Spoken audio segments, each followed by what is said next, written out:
Bwetweyongerayo gavumenti evuddeyo n'enkola ez'okutumbula ebyamaguzi ebitundibwa ebweru w'eggwanga nga muno mwe muli okugulawo obutale okuwa abalimi ensigo eziri ku mulembe n'okukozesa ebitebe bya Uganda ebiri ebweru ng'enkwaso ey'okutumbula ebyobulimi.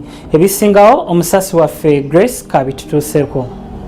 Gavumenti yakuteekesera okuzza obujja n'okuyooyoota emirimu gyonna egyekuusa ku kutumbula ebyamaguzi ebitundibwa ebweru w'eggwanga. Kino kiddiridde gavumenti okukolaganira wamu n'ebitongole by'enjawulo omuli Uganda Export Promotions Board n'ebitebe bya Uganda ebiri mu nsi ez'enjawulo biyite Embassy okunoonya obutale naye ate bannayuganda ne balemererwa okukozesa omukisa guno olw'obutatuukana na mutindo gw'obutale buno n'obutaba na bintu bimala ebiba byetaagibwa okutundibwa mu butale.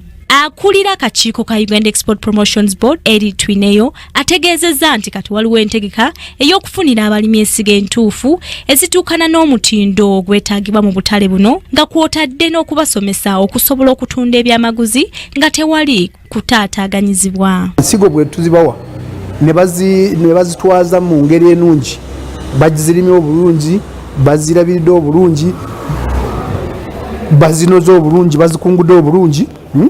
Kati awo tulaba nti quality ne quantity ejja kubaawo kubanga bw'obutale weebuli.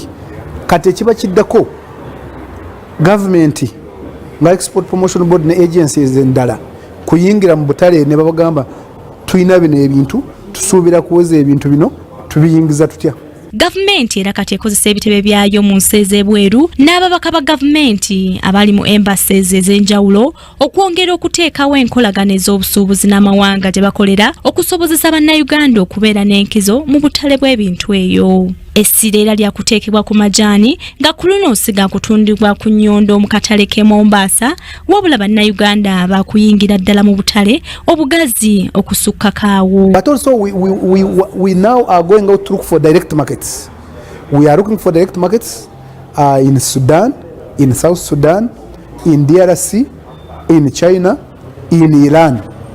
And we think that given the planned distribution of inputs, including tea, by government through NADS and Operational Creation, Minister of Agriculture, we would have the amount. Gavumenti era yakulaba nti buli anenyigira mu kulima ebyokusuubula ebweru w'eggwanga waakulondoolebwa n'okwekennenyezebwa okulaba nti byalima bitunkana n'omutindo.